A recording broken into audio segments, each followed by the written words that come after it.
My mother-in-law keeps inviting my husband's ex-girlfriend to every family dinner because she's the daughter she never had. So I gave her an ultimatum. When I married Nathan 3 years ago, I knew his ex, Juliana, dated him through college. What I didn't know was that his mother, Linda, had basically adopted Juliana as her own daughter during those 4 years.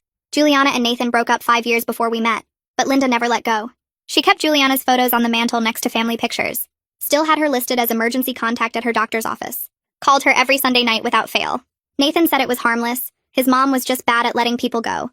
The first time I met Linda, she spent the entire lunch comparing me to Juliana. Juliana was taller. Juliana knew how to make Linda's famous pot roast. Juliana understood Linda's humor better. I smiled through it, figured she needed time to adjust. But 3 months into dating Nathan, we showed up for Sunday dinner, and Juliana was sitting at the table. Linda hadn't mentioned she'd be there. Juliana hugged Nathan for a full minute while I stood there holding the salad I'd brought. Linda said she thought it would be nice for everyone to catch up. Juliana spent the whole meal talking about her memories with Nathan, inside jokes, the trips they took together. Linda glowed like she was watching her favorite movie. This became the pattern. Every holiday, every birthday, every random Sunday, Juliana would mysteriously appear. She'd help Linda cook while I was told to relax in the living room. She'd sit in what Linda called her spot at the table. She knew where everything was in the house because she still had a key. Nathan would get uncomfortable but never said anything substantial to his mother. Just weak protests that Linda would wave away. After we got engaged, I thought it would stop. Instead, Linda threw us an engagement party and made Juliana the unofficial co-host. Juliana gave a speech about how she was so happy Nathan found someone, though nobody would ever know him like she did. Linda actually filmed it. At our wedding, Linda tried to seat Juliana at the family table. I had to threaten to leave my own reception before Nathan finally stepped in. Juliana still came as Linda's +1, wore a red dress that Linda helped her pick, and cried through our vows loud enough that you can hear it on the video. Last month was Thanksgiving. I cooked for 2 days, made everything from scratch. When we arrived at Linda's, Juliana was already there wearing an apron that said Chef Juliana, that Linda had custom made years ago. Linda announced Juliana had made her famous stuffing, and we'd be using that instead of mine. She literally took my dish and put it in the garage refrigerator for leftovers. I went to the bathroom and cried. Nathan followed me, said I was overreacting, that it was just stuffing. That's when I decided I was done being polite. At dinner, Linda started her usual routine of Juliana stories. How Juliana was so successful at her marketing job. How Juliana just bought a house nearby. How Juliana was thinking about freezing her eggs since she hadn't found the right man yet, with a pointed look at Nathan. Then Juliana mentioned she was planning a trip to Italy, the same trip she and Nathan had planned but never took. She turned to Nathan and said maybe they could finally do it, as friends, of course. Linda immediately suggested they should all go together, a family trip. That's when I stood up. I thanked Linda for proving that she'd never see me as family. That after 3 years of marriage, I was still just the woman who was keeping her son from Juliana. I turned to Juliana and said it was pathetic that she was still hanging around her ex's family, pretending she belonged there. That maybe she should find her own boyfriend's mother to cling to. Juliana started crying. Linda started yelling about disrespect. I kept going. Told Linda that she could keep choosing Juliana, but she'd be choosing her over her own grandchildren. Because I was pregnant, 12 weeks, and Linda would never meet this baby if Juliana was more important than her son's wife. Nathan stood up then, finally, and said we were leaving. Linda screamed that we couldn't leave, it was Thanksgiving. Nathan said Thanksgiving was for family, and clearly I wasn't considered family in this house. We left. Linda called Nathan 43 times that night. Juliana texted him saying I'd ruined everything, that their friendship was special. Nathan blocked Juliana's number and told his mother she had one choice. Either Juliana goes or we do. No middle ground. Linda chose Juliana. That was 3 weeks ago. Nathan's dad called yesterday. He said that we should have a family meeting because Juliana is pregnant with Nathan's baby. I hang up the phone and my hand is shaking so bad I almost drop it. Nathan is standing in our kitchen with his back against the counter, and his face has gone completely white like someone drained all the blood out of him. He's shaking his head back and forth, not saying anything, just making this weird noise in his throat like he can't get words out. I need to know right now if he cheated on me. I need to know if my husband slept with his ex and got her pregnant while I'm carrying his baby. The words come out loud and harsh. Nathan starts talking fast, tripping over his words. He swears he hasn't touched Juliana in over 5 years, not since they broke up way before we even met. He says he blocked her number 3 weeks ago right after Thanksgiving, and he hasn't responded to any of her calls or texts since then. His hands are moving around while he talks, and he keeps running them through his hair. He's saying this has to be a lie, that Juliana must be lying or his mother put her up to this somehow, but I can see doubt in his eyes. He's wondering what Linda might have done, what she might have planned. The panic in his voice makes my stomach hurt worse than it already does. I tell him we need a timeline right now. Every single time he saw Juliana or talked to her in the past year, he pulls out his phone with shaking hands and opens it to show me. The screen shows Juliana's contact with a blocked symbol next to it. He scrolls through his deleted messages folder and there's nothing from her that he responded to. He opens his location history and starts pulling up dates, showing me where he was on different days. His work, our house, the gym, the grocery store, all the normal places he always goes. We sit down at the kitchen table and I grab a notebook and pen. My hands are shaking so bad the pen keeps slipping, but I start writing everything down. Nathan goes through his calendar app month by month for the whole past year. Every family dinner at Linda's house, I was there with him. Every holiday, every birthday party, I was right beside him the whole time. He pulls up his credit card statements on his laptop and we go through every charge. Restaurants where we ate together. Gas stations near our house. The hardware store. The dry cleaner. Nothing weird or out of place. We do this for 2 hours straight. According to everything he's showing me, he hasn't been alone with Juliana once in the 3 years we've been together. The only times he even saw her were those awful family dinners where she showed up and I was sitting right there watching them the whole time. It's past midnight when I finally stop writing and my hand is cramping. I look at Nathan and he looks exhausted and scared. I need to talk to someone who isn't him because I'm spiraling and I can't think straight. I call Violet even though it's so late. She answers on the second ring and I can hear the worry in her voice when she says my name. I tell her what happened and she says she's coming over right now. 20 minutes later, she's at our door with Griffin. They're both in sweatpants and hoodies like they just rolled out of bed. Violet hugs me and I almost start crying, but I hold it together. We all sit in the living room and I show them my notes. Griffin reads through everything while Violet sits next to me holding my hand. Griffin looks up from the notebook and says if Juliana really is pregnant, a paternity test will prove everything one way or another. He's talking in this calm, logical voice that makes it sound simple. He says we shouldn't make any decisions or have any fights until we know the actual facts. Violet nods and squeezes my hand. It makes sense when he says it like that, but it feels impossible to just sit here and wait when I'm this angry and this scared. My baby is growing inside me right now, and I don't know if my husband betrayed me. I don't know if Linda and Juliana are lying or telling the truth.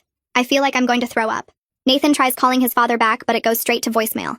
Then Linda starts calling. Nathan's phone lights up on the coffee table with her name and photo. It rings and rings. He ignores it. It stops and immediately starts again. This happens 17 times in a row. The sound is driving me crazy. Finally, Nathan picks up and puts it on speakerphone so we can all hear. Linda's voice comes through crying and talking fast. She's saying we need to come over to her house right now. She keeps saying Juliana is devastated and Nathan needs to step up and do the right thing. She's talking about family meetings and responsibility and how we can't just ignore this. I reach over and grab the phone out of Nathan's hand. I tell Linda that Nathan isn't going anywhere until Juliana takes a paternity test. If she's really pregnant, we need medical proof, and we need to know if it's actually his baby. My voice sounds stronger than I feel. Linda starts screaming. She's calling me a cruel person who's trying to destroy Juliana's life. She says Juliana would never lie about something this important. She's going on and on about how I've always been jealous of Juliana, and now I'm using this as an excuse to be horrible to her. I cut her off and tell her that Juliana has been way too involved with our family for years. I say Linda has enabled every single boundary violation and made excuses for Juliana's weird behavior. So forgive me for not just taking everyone's word about this. Linda is yelling so loud the phone speaker is crackling. Nathan takes the phone back from me. His voice is steady now, not panicked anymore. He tells his mother he will not discuss this any further until Juliana provides medical proof that she's pregnant and agrees to a paternity test. Those are his conditions, and they're not negotiable. Linda starts saying he's abandoning his child and he's being manipulated by me. Nathan says those are his terms, and then he hangs up. The sudden silence in the room feels heavy. Violet and Griffin are staring at us. My heart is pounding, so hard I can feel it in my throat. Nathan puts his phone face down on the table and looks at me. I don't know what happens next, but I know nothing will ever be the same. That night, I'm in the bathroom throwing up for the 3rd time. The stress mixed with pregnancy hormones has my stomach completely wrecked. Nathan sits on the floor next to me with his back against the wall. He keeps saying he's sorry over and over. He swears he didn't do anything wrong, but his voice sounds desperate, like he knows I might not believe him. I wipe my mouth with a towel and lean back against the tub. My whole body is shaking. I look at him sitting there and I realize I genuinely don't know if I trust what he's telling me. 3 years of marriage and I can't tell if my husband is lying about getting another woman pregnant. That thought makes me want to throw up again. He reaches for my hand, but I pull it away. I need space to think, even though thinking makes everything worse. We stay in the bathroom until almost 3 in the morning. Neither of us can sleep. Every time I close my eyes, I see Linda's face or imagine Juliana with Nathan or picture my baby growing up in a broken home. The next morning, I wait until Nathan goes to take a shower, and then I call my sister Coraline. She lives 2 states away, but we talk every week. She answers on the second ring, and I can barely get the words out before I start crying. I tell her everything about Juliana claiming to be pregnant, and Linda demanding a family meeting and how I don't know if Nathan cheated on me. Coraline doesn't even hesitate. She says she's booking a flight right now for this afternoon. She says I need family who's actually on my side, and she doesn't trust Nathan's version of events until she can verify everything herself. She tells me not to make any big decisions until she gets there.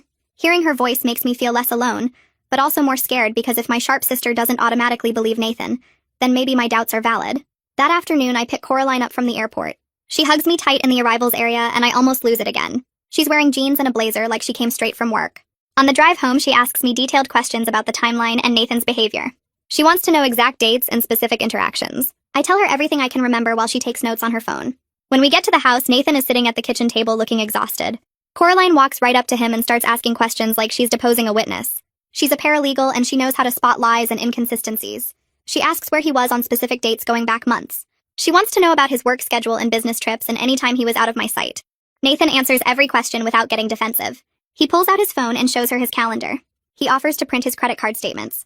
Coraline takes notes on everything. I sit at the table watching this interrogation happen in my own kitchen. Part of me feels bad for Nathan, but a bigger part of me is grateful that someone with legal training is helping me figure out the truth. Coraline asks about his relationship with Juliana and when he last saw her. Nathan explains it was always at his mother's house with me present. He shows Coraline the blocked number and the text messages he never responded to. She photographs everything with her phone. After an hour of questioning, she tells Nathan she needs all his phone records and credit card statements and work calendar for the past year. Nathan agrees immediately. He says he'll get everything together tonight. Coraline nods and tells him she'll cross-reference everything and verify his timeline. She says she'll know by tonight if there are any gaps that could indicate secret meetings. While Coraline takes over our dining room table with Nathan's records spread everywhere, I make an appointment with a lawyer. Violet recommended a family lawyer named Samuel Mercer, who helped her cousin through a divorce. I call his office and explain I need to see him as soon as possible. The receptionist hears the panic in my voice and squeezes me in for late afternoon.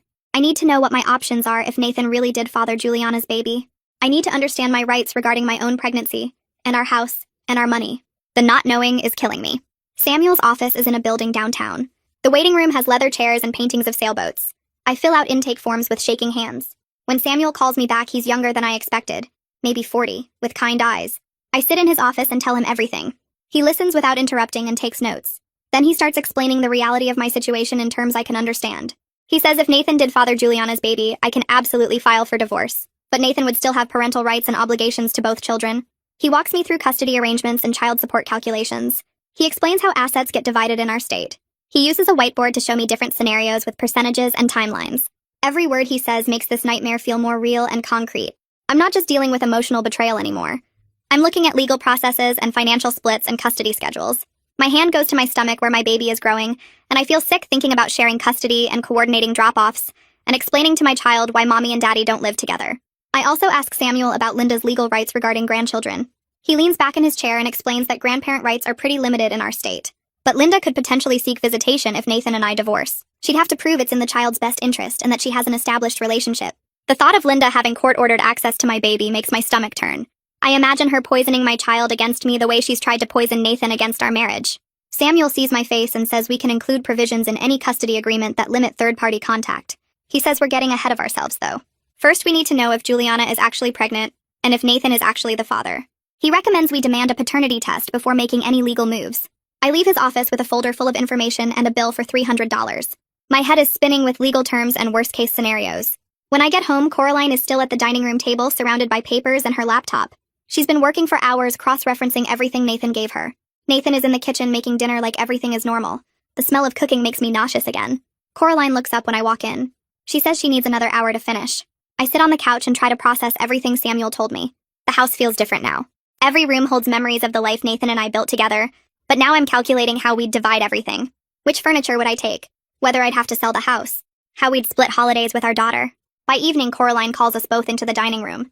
She's organized everything into neat piles. She sits us down and starts presenting her findings like she's in a courtroom. Based on Nathan's documented evidence, there's no gap in his timeline that would allow for an affair with Juliana. His credit card statements show no unexplained charges. His work calendar matches his phone location data. His text messages and call logs show no suspicious patterns. She's been thorough and methodical. If Nathan was having an affair with Juliana, he would have had to be incredibly sophisticated about covering his tracks. Coraline looks at me and says either Nathan is a liar who's thought of everything, or he's telling the truth, and Juliana is lying about the pregnancy or the paternity. Griffin speaks up from where he's been sitting quietly. He says there's a third option we haven't considered. Juliana could be pregnant by someone else and claiming it's Nathan's baby to force her way back into the family. Linda has made it clear she'd choose Juliana over her own son. Maybe Juliana sees a pregnancy as her ticket back into Linda's good graces and Nathan's life. The room goes quiet. That possibility hadn't occurred to me. It would explain why Juliana made this announcement now right after Linda chose her over Nathan. It would explain why Linda immediately called for a family meeting without asking for any proof. Coraline nods slowly. She says that's actually a smart theory. Juliana has been obsessed with Nathan for years. Linda has enabled that obsession. A fake pregnancy or a real pregnancy with someone else's baby would be the ultimate manipulation.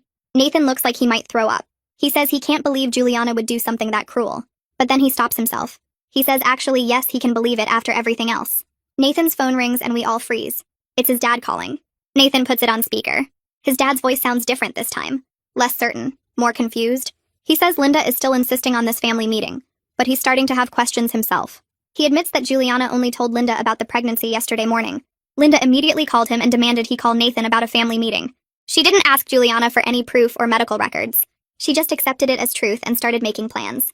Nathan's dad says he's been thinking about it all day and something feels off. He says Linda has been acting strange lately, more obsessed with Juliana than usual. He asks Nathan directly if there's any possibility this baby is his.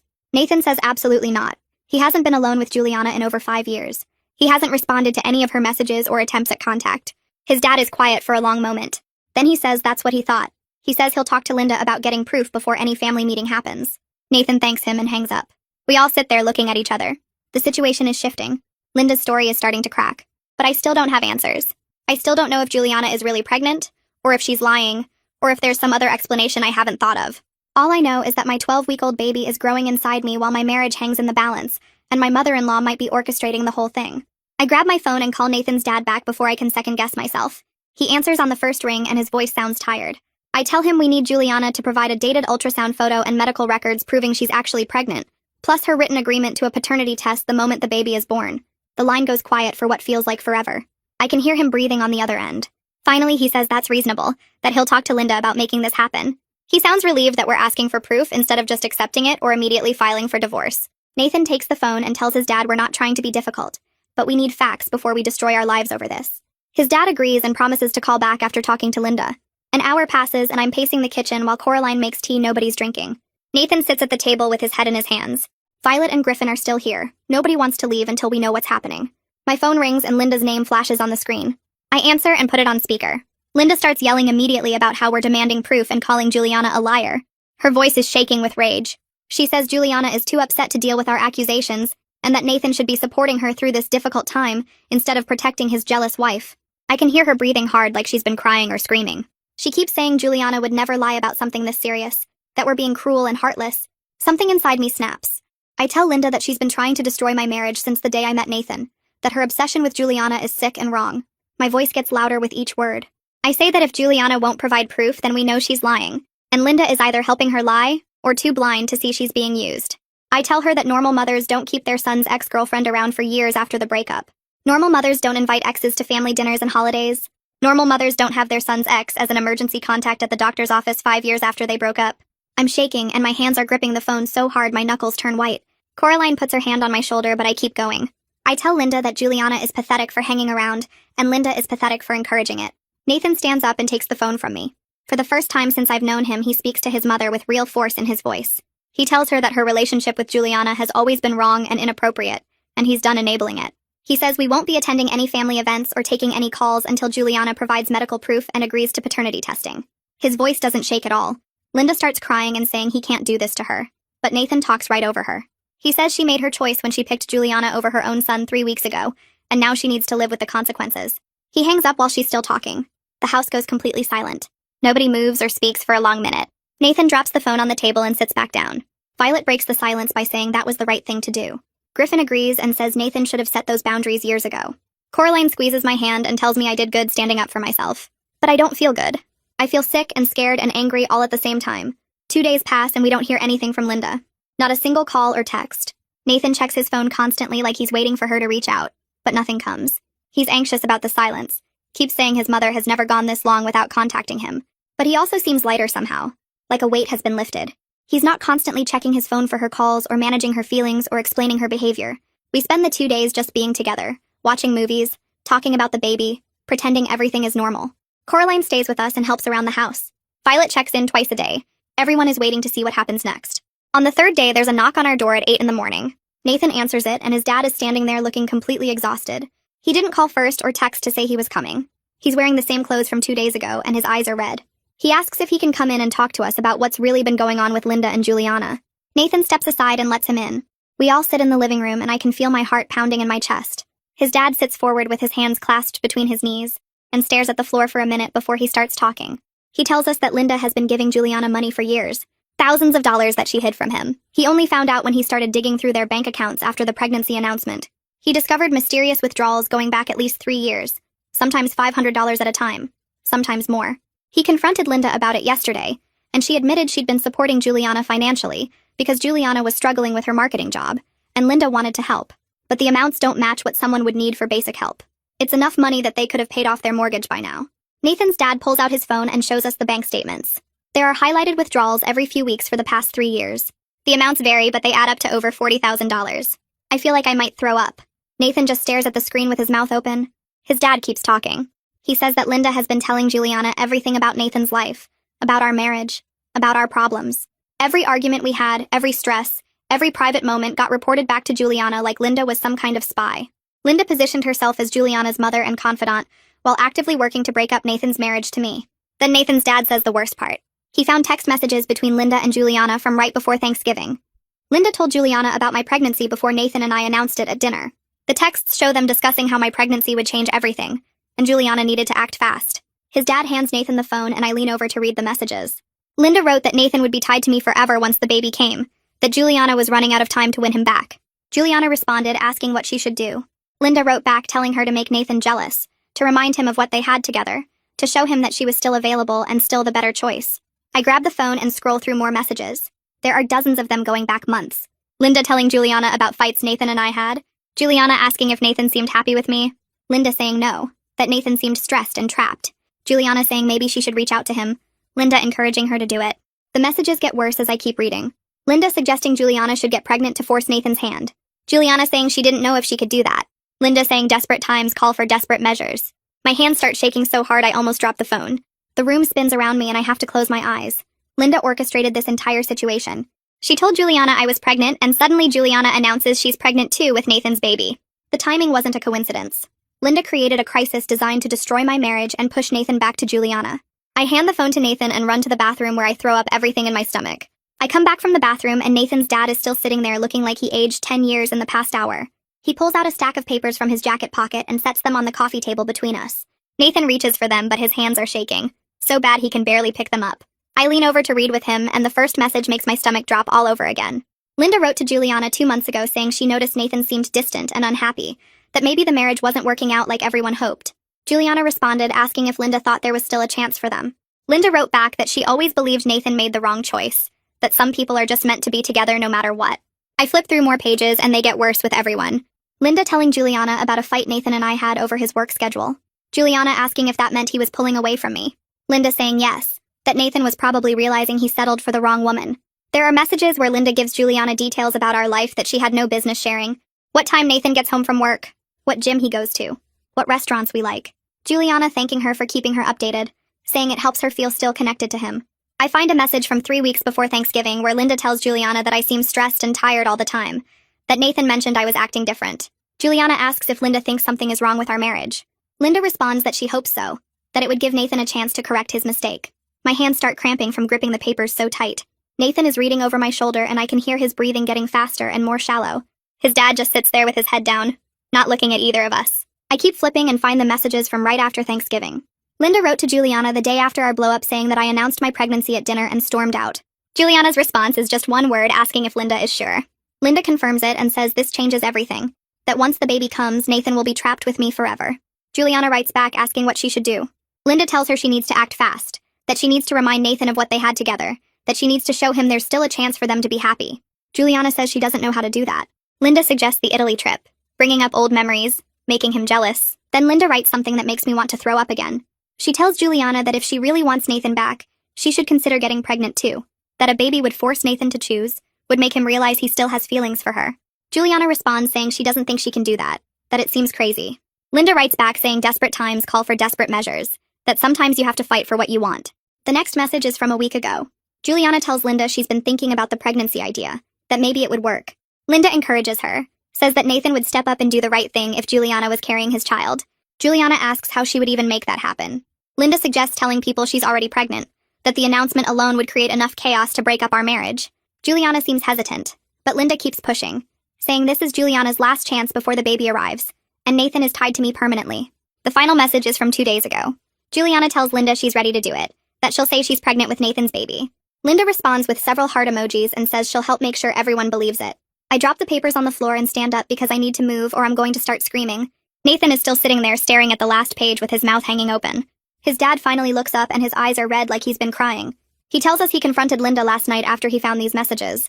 She broke down and admitted everything, but kept saying she just wants Juliana to be happy, that Juliana is like a daughter to her. Nathan's dad told her that her obsession with Juliana has destroyed their relationship with their son. He said he's considering separation if she doesn't get serious therapy. Nathan makes a sound like all the air just left his body. His dad keeps talking, saying he should have seen how sick Linda's attachment to Juliana had become, that he enabled it by not standing up to her, by letting her keep Juliana in their lives long after the breakup. He apologizes to both of us, says he failed as a father and a husband by not protecting Nathan from this manipulation. I sit back down because my legs won't hold me anymore. Nathan picks up the papers again and reads through them one more time like he's hoping they'll say something different. His dad pulls out his phone and shows us more messages, ones he didn't print. Linda telling Juliana that Nathan married the wrong woman. Juliana responding that she always felt like Nathan was the one who got away. Linda saying they were meant to be together, that she knew it from the first time Juliana came to Sunday dinner all those years ago. Juliana asking if Nathan ever talks about her. Linda saying yes, that he mentions her all the time, which I know is a complete lie because Nathan barely spoke about Juliana until she started showing up everywhere. I find another message where Linda tells Juliana about a work promotion Nathan got last year. Juliana congratulates him through Linda instead of directly, and Linda responds saying that Juliana understands Nathan better than I ever could. There's a whole thread about our wedding where Linda complains to Juliana about the planning, about how I didn't want Linda's input on anything. Juliana sympathizes and says I'm probably intimidated by Linda's close relationship with Nathan. Linda agrees and says she tried to be welcoming, but I shut her out from the beginning. I read these messages and I want to laugh, because the rewriting of history is so extreme. Linda made my life hell from day one, and now she's telling Juliana that I was the problem. Nathan finally speaks and his voice sounds destroyed. He asks his dad why he called us about Juliana's pregnancy if he had doubts. His dad admits that Linda was standing right there coaching him on what to say. He went along with it at first because he didn't want to believe his wife would do something this manipulative. But his conscience has been eating at him since he made the call. So he went through their bank accounts and her phone and found all of this. He came over today to tell us the truth before things went any further. Nathan stands up and walks to the window. He stares out at the street for a long time before turning back to face his dad. He says he wants nothing to do with his mother until she gets serious professional help. That Linda has been emotionally abusive to me for years, and this fake pregnancy scheme is unforgivable. His dad nods and says he understands, that he doesn't blame Nathan for cutting contact. Nathan tells him that Linda has been trying to destroy our marriage since before it started, that she's been working against us this entire time. His dad agrees and says the text messages prove it beyond any doubt. I pick up my phone and search for therapists in our area, because I can't handle this without professional help. I find one named Lucy Garrett who has good reviews and availability. I call her office and explain that I need an emergency appointment, that I'm dealing with family manipulation, and I'm pregnant, and I can't process this alone. The receptionist puts me on hold and comes back saying Lucy can fit me in tomorrow afternoon. I take the appointment and hang up. Nathan's dad gets ready to leave and tells us he's moving out of the house. He says he can't stay with Linda after seeing what she's done, that he needs space to figure out if their marriage can be saved. Nathan walks him to the door and they hug for a long time. After he leaves, Nathan comes back and sits next to me on the couch. He puts his head in his hands and I can see his shoulders shaking. I put my hand on his back, but I don't know what to say. We sit like that until it gets dark outside. The next morning, Nathan's phone rings while we're still in bed and he answers without checking who it is. His brother Mitch starts talking before Nathan can say hello, telling him he needs to hear what's been going on with Linda. Mitch says Linda called him 3 days ago asking him to talk sense into Nathan about Juliana's pregnancy, to convince him to do the right thing and support her. Mitch refused after he talked to their dad and heard our side of everything. He tells Nathan that he's been talking to other family members and several of them are starting to question Linda's version of events, especially after their dad confirmed there's no actual pregnancy and showed some of them the text messages. Nathan puts the phone on speaker so I can hear, and Mitch keeps going, saying their Aunt Karen and Uncle Tom are both questioning why Linda would lie about something this serious. Mitch sounds angry when he talks about how Linda tried to manipulate him into pressuring Nathan, like she's been doing to everyone for years, and he never saw it clearly until now. Nathan thanks him for calling and for believing us. And after they hang up, I feel this tiny bit of relief that at least one person in his family sees the truth. 2 hours later, I'm scrolling through social media while Nathan makes breakfast, and I see that Linda has posted something on her page. It's a vague message about how some children forget everything their parents sacrificed for them, how betrayal comes from the people you love most. She doesn't name us directly, but anyone who knows our situation will know exactly who she's talking about.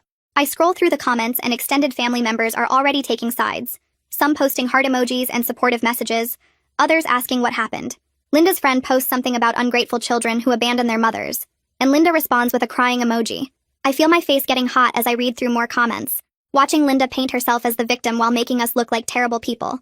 Nathan comes over and looks at my phone and his jaw gets tight when he sees what his mother is doing. I show him 3 more posts she made over the past hour, all with the same theme of betrayal and heartbreak, all carefully worded to make people feel sorry for her without actually explaining what happened. The comments keep coming. And I watch family members I barely know weighing in on our marriage and our choices based on Linda's manipulative half-truths. I call Samuel because I don't know what else to do, and I'm so angry I can barely think straight. He answers right away, and I tell him about Linda's social media campaign, how she's publicly dragging us without naming us directly. Samuel asks me to screenshot everything and send it to him, every post and every comment. He says not to respond to anything, not to engage with Linda or anyone defending her. Just document it all. I ask him if we can make her stop, and he says not really. She has the right to post on her own page, but if this escalates, we may need a restraining order. He explains that Linda's social media posts will actually help us prove a pattern of harassment if we need legal protection later. Samuel tells me to keep screenshots of everything with dates and times, and to note anyone who's participating in the harassment. I spend the next hour going through Linda's page and her friends' pages, taking screenshots of every post and comment related to us. There are 43 different posts or comments total, and I save them all in a folder on my phone. Nathan watches me do this, and I can see he's struggling with the idea that his mother is this vindictive, that she'd try to turn his whole family against us publicly. That afternoon, Nathan's phone buzzes with an email notification, and when he checks it, his face goes completely white. He shows me the screen, and it's from Juliana, a long email with the subject line that just says, "I'm sorry." Nathan opens it, and we read it together on the couch. Juliana writes that she's not pregnant, that she never was, and she's sorry for letting things go this far. She says Linda encouraged her to tell people she was pregnant, because it would force Nathan to face his true feelings, and she went along with it because she was desperate. The email goes on for paragraphs, and I feel sick reading Juliana's words about how she thought this would make Nathan realize he still loved her.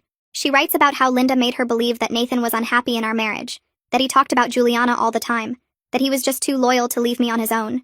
Juliana admits that Linda came up with the pregnancy idea after I announced I was pregnant at Thanksgiving, saying it would create a situation where Nathan would have to choose. I read the whole thing twice because I can't believe someone would actually admit to something this calculated and cruel. The email shifts from confession to justification about halfway through. Juliana writes that she never got over Nathan even though they broke up years ago, that seeing him with me made her realize what she lost. She says Linda made her believe he still loved her too, that all the family dinners and holidays where Linda were included, her were proof that she still belonged in Nathan's life. Juliana blames Linda for most of it, saying Linda fed her hope and encouragement for years, making her think reconciliation was possible. But then Juliana admits she knew what she was doing was wrong, that she knew she was crossing lines and hurting people. She writes that she let herself believe Linda's version of reality because it was what she wanted to hear, and she's sorry for the pain she caused. The email ends with Juliana saying she's moving away and won't contact Nathan again, that she hopes someday he can forgive her. I finish reading and look at Nathan, who's just staring at the screen like he can't process what he's seeing. He says he needs to show this to his family, that they need to see proof of what Linda and Juliana did. Nathan forwards Juliana's email to his entire family with a message at the top. He writes that this is proof of his mother's manipulation and Juliana's willing participation in a scheme to destroy his marriage. He says he's blocking both of them permanently, and anyone who defends their behavior will be blocked too. I watch him type the message and hit send, and within minutes his phone starts buzzing with responses. He opens the first few, and some people are apologizing, saying they should have questioned Linda's story instead of taking her word. His cousin writes that she's horrified and never would have believed Linda capable of something like this. But other messages defend Linda, saying she just wanted Nathan to be happy, that she couldn't have known Juliana would take things this far. Nathan's aunt writes that Linda has been through so much, and maybe we should have more compassion. I see Nathan's expression harden as he reads these responses, and he starts blocking people without even responding to their messages. He blocks his aunt who defended Linda, 2 cousins who made excuses, and a bunch of extended family members who liked Linda's social media posts. By the end of the day, he's blocked 15 people, including 2 aunts and a cousin he used to be close with. The responses keep coming over the next few days, and I can see the family splitting into clear sides. Some people reach out privately to apologize and offer support, saying they're cutting contact with Linda until she takes responsibility. Others double down on defending her, arguing that she's just a mother who loves her son and made a mistake. Nathan stops reading the messages after the first day and just blocks anyone who doesn't explicitly support us. I watch him do this without emotion, like he's finally accepted that some relationships can't be saved. His phone gets quieter as the blocks pile up, and eventually only a handful of family members are left who can still reach him. Mitch texts to say he's proud of Nathan for standing up to Linda, and their dad calls to say he supports our decision to cut contact with anyone who enables her behavior. But the silence from everyone else is loud, and I can tell Nathan is grieving the family he thought he had. At my 16-week checkup, the obstetrician takes my blood pressure 3 times because she doesn't like the numbers she's seeing. She asks me about stress in my life, and I almost laugh because where would I even start? I tell her about the family drama and the fake pregnancy and the social media harassment, and she listens with concern on her face. She takes my blood pressure again, and it's even higher than before, and she says this is dangerous for me and the baby. The obstetrician puts me on modified bed rest immediately, saying I need to stay off my feet as much as possible and avoid any stressful situations. She explains that high blood pressure during pregnancy can lead to serious complications, that I need to prioritize my health and my baby over family drama. I start crying in the exam room because I feel like I'm failing at everything, like the stress Linda caused is now threatening my baby. The obstetrician is kind but firm, telling me that bed rest isn't optional and Nathan needs to take over all household responsibilities. She schedules me for a follow-up in 2 weeks and says if my blood pressure doesn't improve, she'll have to consider more serious interventions. Nathan takes a week off work as soon as we get home from the appointment. He calls his boss and explains the situation, and they give him the time without any issues. I watch him transform into someone I haven't seen before, someone who takes charge and handles everything without being asked. He cooks all our meals, does the laundry, cleans the house, and won't let me do anything more strenuous than sitting on the couch. When his phone rings with calls from family members, he rejects them immediately and blocks the numbers if they keep trying. He brings me water and snacks throughout the day, helps me to the bathroom when I need it, and sits with me while I rest. At night, he rubs my feet and tells me stories about the future, about our daughter and the life we're going to build away from his mother's chaos. I see him fiercely protecting me from any stressful calls or messages, screening everything before I see it, and I realize this is who he can be when he's not caught between me and Linda. He's choosing me and our baby completely, and for the first time since we got married, I feel like I'm actually his priority.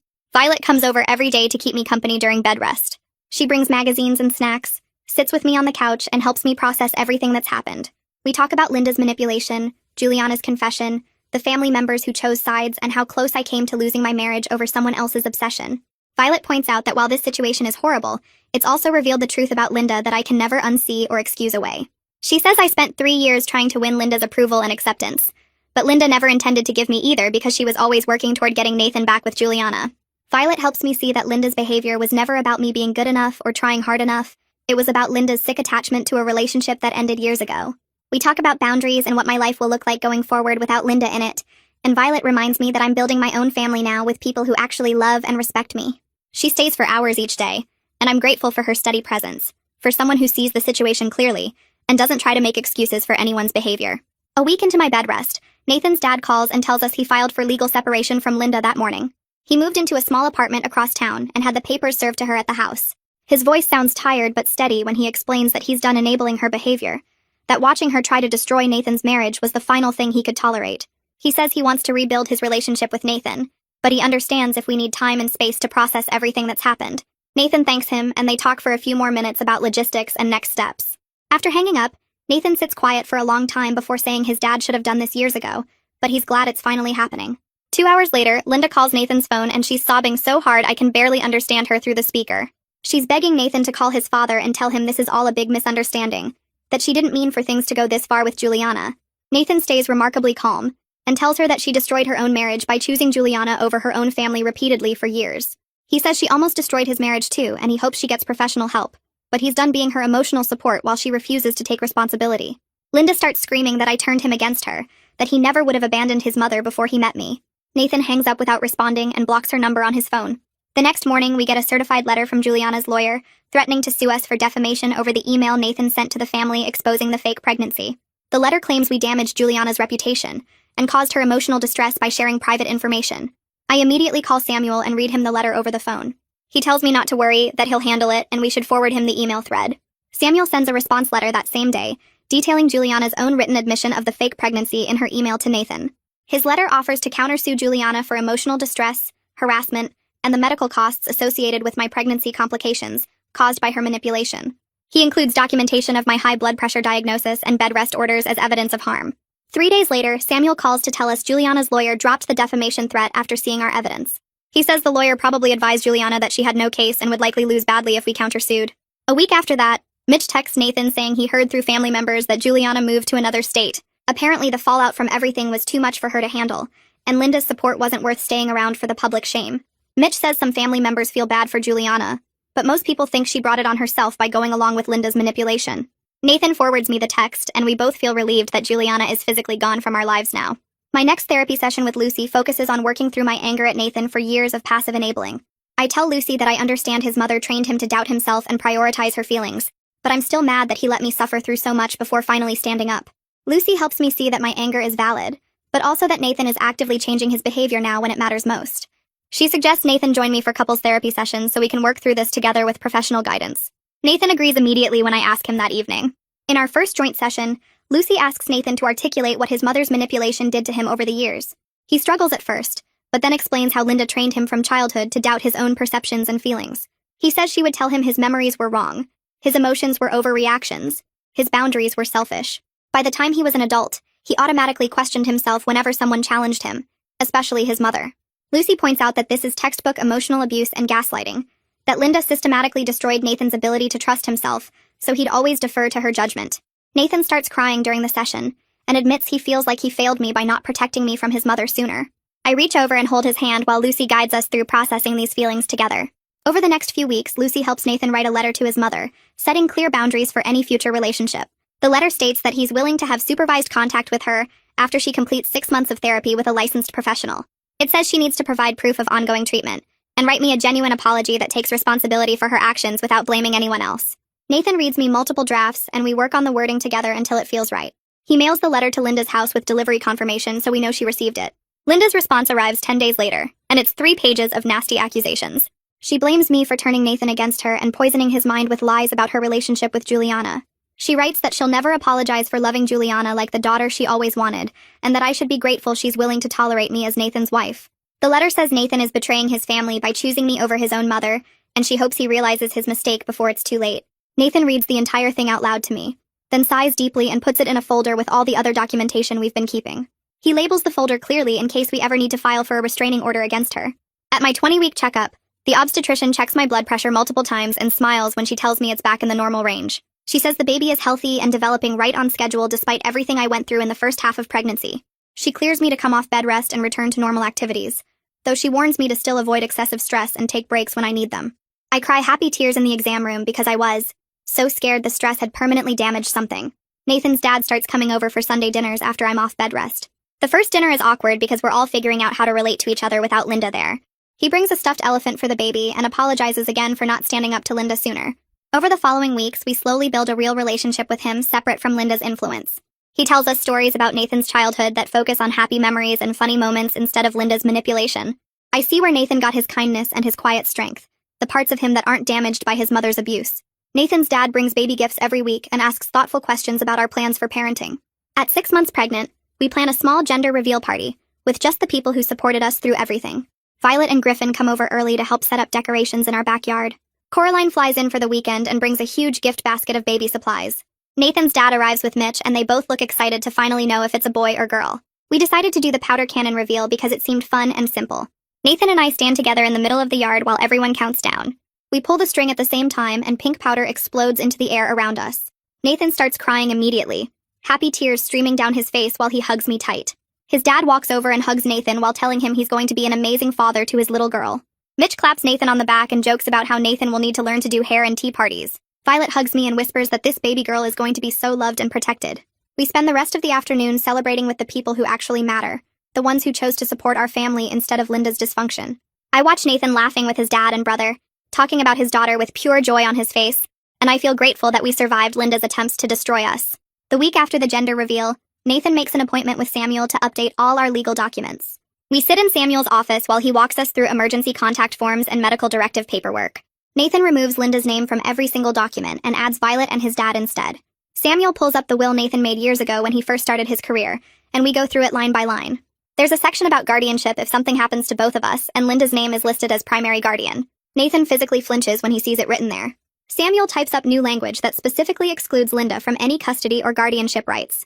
He makes it ironclad with legal terms I don't fully understand, but trust completely. Nathan signs everything without hesitation, and I watch him systematically erase his mother from our legal life. When we leave Samuel's office, Nathan puts his hand on my belly and promises our daughter that she'll always be protected from Linda's manipulation.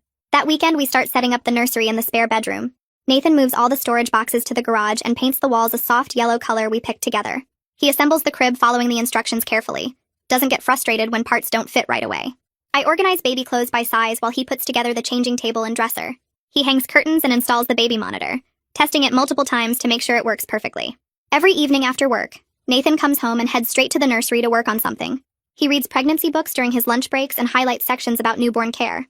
He signs us up for parenting classes at the hospital and shows up to every single session, takes detailed notes, asks thoughtful questions. At night, he talks to my belly, tells our daughter about his day, reads her children's books in different funny voices that make me laugh. He's present in a way he never was before, fully engaged instead of just going through the motions. I watch him become the father our daughter needs, and the partner I always hoped he could be. 3 weeks later, I'm folding laundry in the living room when the doorbell rings. Nathan's closer to the door, so he answers it while I continue sorting tiny baby socks. I hear Linda's voice on the front porch saying she just wants to talk, that this has gone on long enough. Nathan's response is calm and firm. He tells her she's trespassing on our property, and she needs to leave immediately. Linda starts crying, saying she's his mother, and she deserves to be heard. Nathan repeats that she's trespassing and closes the door in her face. I walk to the window and peek through the curtains. Linda stands on our porch sobbing, her hands pressed against the door like she's trying to push her way inside. She stays there for exactly 20 minutes while Nathan and I sit on the couch in silence. Finally, she walks back to her car, gets in, and drives away. Nathan immediately calls Samuel and describes what happened. Samuel says this is the pattern of harassment we need to file for a restraining order. The next morning, we go to the courthouse and fill out the paperwork. We bring copies of all Linda's texts, the threatening letter, documentation of her showing up unannounced. The judge reviews everything and grants a temporary restraining order that same day. Linda is legally required to stay at least 500 feet away from us and our home. When we get home with the signed order, I feel like I can breathe properly for the first time in months. The legal protection gives me peace of mind that Linda can't just show up whenever she wants. 2 weeks after the restraining order is served, Nathan's dad calls and asks if he can come over to talk. He arrives looking tired and sits at our kitchen table with coffee. Neither of us made strong enough. He tells us Linda did start therapy after she was served with the restraining order. Her therapist is trying to help her understand boundaries and take responsibility for her actions. But according to Nathan's dad, Linda spends most of her therapy sessions blaming everyone else for her problems. She blames me for turning Nathan against her. She blames Nathan for choosing his wife over his mother. She blames Nathan's dad for not supporting her relationship with Juliana. She refuses to acknowledge that her own choices led to this situation. Nathan's dad says he's done waiting for Linda to change. He filed for divorce last week and moved his belongings out of their house into his apartment. He can't live with someone who refuses to take responsibility for the damage they caused to their own family. 30 weeks pregnant, I'm sitting in the nursery folding more baby clothes when something shifts inside me. I realize I've forgiven Nathan for his role in this whole mess.